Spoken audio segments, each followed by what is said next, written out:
میری ماں کی وفات کے بعد سوتیلے بھائی اور باپ نے مجھے اپنی بیوی بنا لیا جیسے ہی رات۔ میرا نام سکینہ ہے، میری عمر اس وقت 16 سال ہے۔ میں اپنے ماں باپ کی بہت ہی لاڈلی تھی۔ 4 سال کی عمر میں میرے والد کا انتقال ہو چکا تھا تو سسرال والوں نے زمین جائیداد کے چکر میں میری ماں کو گھر سے ہی نکال دیا تھا۔ میرے نانی نانا نے میری ماں کی دوبارہ سے شادی کروا دی تھی۔ جس شخص کے ساتھ میری ماں کی شادی ہوئی تھی اس کا ایک بیٹا تھا جس کا نام ارسلان تھا۔ میری ماں کی شادی کے وقت میری عمر 4 سال تھی اور ارسلان کی عمر 6 سال تھی۔ پہل تو سارے معاملات ٹھیک چل رہے تھے، میرا وہ بہت خیال رکھا کرتے تھے، میری ماں بھی ان کا بہت خیال رکھتی تھی۔ دونوں باپ بیٹے بہت اچھے تھے۔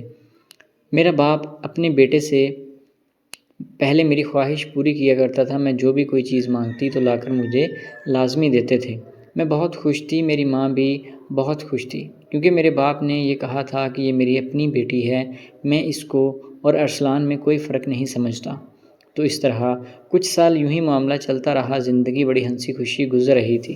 میں ارسلان کو بھائی کہا کرتی تھی، وہ بھی میرا چھوٹی بہنوں کی طرح خیال رکھا کرتا تھا اور بڑا بھائی ہونے کے ناطے سارے فرض پورے کیا کرتا تھا۔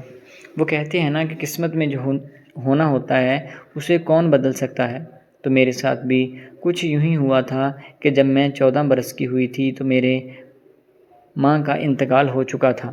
یہ حادثہ میرے اوپر قیامت بن کر ٹوٹا تھا۔ میرے لیے خود کو سنبھالنا بہت مشکل ہو رہا تھا، کیونکہ نہ تو میری کوئی بڑی بہن تھی اور نہ ہی کوئی اس طرح کا رشتہ دار جو مجھے سنبھال لیتا۔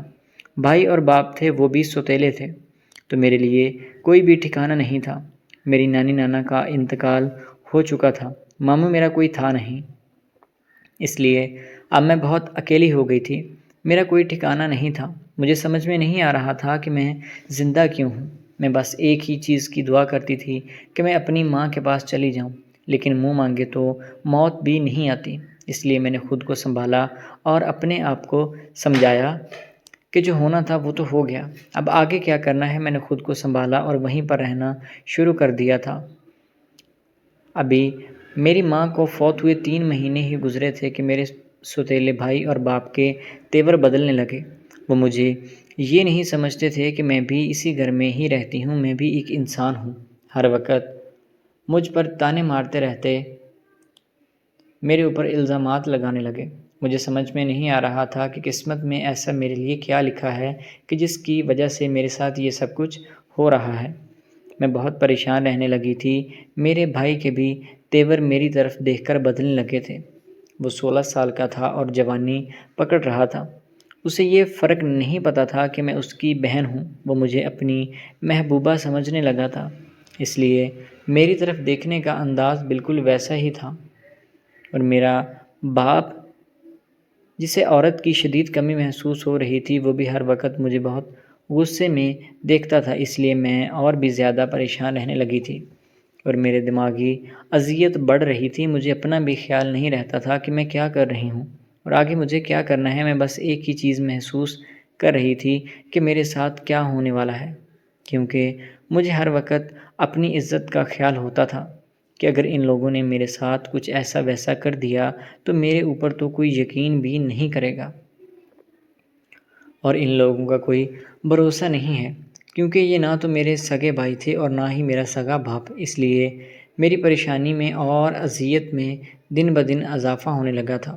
ابھی کچھ دن ہی گزرے تھے کہ ارسلان میرے پاس آیا اور آ کر کہنے لگا کہ دیکھو، اب تمہارے پاس اس گھر میں رہنے کا کوئی جواز نہیں بچتا، اس لیے تمہیں اگر اس گھر میں رہنا ہوگا تو میرا کہنا ماننا ہوگا اور میری ہر ضرورت پوری کرنی ہوگی۔ میں نے یہ سوچا کہ شاید وہ کھانے پینے یا کپڑوں کی بات کر رہا ہے، لیکن مجھے کیا پتا تھا کہ وہ اتنا آگے کا سوچ رہا ہے۔ وہ کہنے لگا کہ میری ہر ضرورت تمہیں پوری کرنی ہے۔ میں نے 1 منٹ کے لیے تو حامی بھر دی تھی، لیکن بات جیسے ہی آگے چلتی گئی وہ بتانے لگا کہ دراصل میں اب جوان ہو رہا ہوں۔ میرا باپ ابھی میری شادی تو نہیں کرے گا، لیکن میری بھی کچھ ضروریات ہیں جنہیں تمہیں پورا کرنا ہوگا۔ اس کی یہ بات سن کر میں کانوں کو ہاتھ لگانے لگی تھی اور کہا کہ خدا کا خوف کرو، میں تمہاری بہن ہوں۔ وہ کہنے لگا کہ تم میری بہن کس حساب سے ہو؟ نہ تو تم میرے باپ کی بیٹی ہو اور نہ ہی میری ماں کی۔ تو میرے باپ کی بیوی کی بیٹی ہو تو میری بہن کسی حساب سے بھی نہیں لگتی، اس لیے تمہیں میرے ساتھ یہ رشتہ قائم کرنا ہوگا، نہیں تو میں تمہیں اپنے باپ کو بتا کر اس گھر سے نکلوا دوں گا۔ اس کی بات سننے کے بعد میں اور بھی زیادہ پریشان ہو گئی تھی اور ڈرنے بھی لگی تھی کہ اب نہ جانے میرے ساتھ کیا ہوگا۔ میں نے فیصلہ کیا کہ میں یہ ساری بات خود اس کے باپ کو بتا دوں گی۔ میں نے رات ہوتے ہی سارا معاملہ ان کے آگے رکھ دیا۔ انہوں نے کہا کہ دیکھو، میں تمہیں ارسلان سے تو بچا لوں گا، لیکن تمہیں میری بھی ایک ڈیمانڈ پوری کرنی ہوگی۔ میں نے جب پوچھا کہ کون سی ڈیمانڈ ہے تو انہوں نے بھی سیم وہی شرط رکھ دی۔ اب میرے لیے کوئی بھی راستہ نہیں بچا تھا، آگے کنواں اور پیچھے کھائی تھی۔ میں جہاں بھی جاتی تھی مجھے ہمیشہ ایک ہی چیز کا ڈر لگا رہتا تھا کہ نہ جانے اب میرے ساتھ کیا ہوگا۔ تو میں ایک فیصلے پر پہنچ گئی تھی کہ اب مجھے اگر اس گھر میں رہنا ہے تو مجھے یہ سمجھوتا تو کرنا ہی پڑے گا۔ میں نے خود کو راضی کر لیا تھا۔ میں اب دماغ چلانے لگی تھی اور میں نے یہ فیصلہ کیا کہ میں ایک تیر سے دو شکار کروں گی۔ میں نے ارسلان سے کہا کہ دیکھو، تمہاری بات تو میں مان لوں گی، لیکن یہی چیز تمہارا باپ بھی میرے سے ڈیمانڈ کر رہا ہے۔ تم اگر اس کو روکو ورنہ میں تمہارے ہاتھ بھی نہیں آؤں گی۔ اور اس کے باپ سے بھی میں نے یہی بات کی تھی کہ دیکھیں، آپ کی بات تو میں مان لوں گی، لیکن اپنے بیٹے کو روکو۔ اب وہ دونوں میں نے زہر بھر دیا تھا۔ وہ دونوں ایک دوسرے کے خلاف ہو گئے تھے، وہ آپس میں لڑائی جھگڑا کرنے لگے تھے۔ دونوں میں جھگڑا اس قدر شدید ہو گیا تھا کہ باپ نے بیٹے کو ہمیشہ ہمیشہ کے لیے راستے سے ہٹا دیا تھا اور باپ کو پولیس پکڑ کر لے گئی تھی۔ میں نے وہ گھر بیچا اور پیسے اپنے پاس رکھے اور ایک گھر میں نوکرانی کی نوکری کرنے لگی۔ اب مجھے اس گھر میں کام کرتے ہوئے 2 سال ہو چکے ہیں۔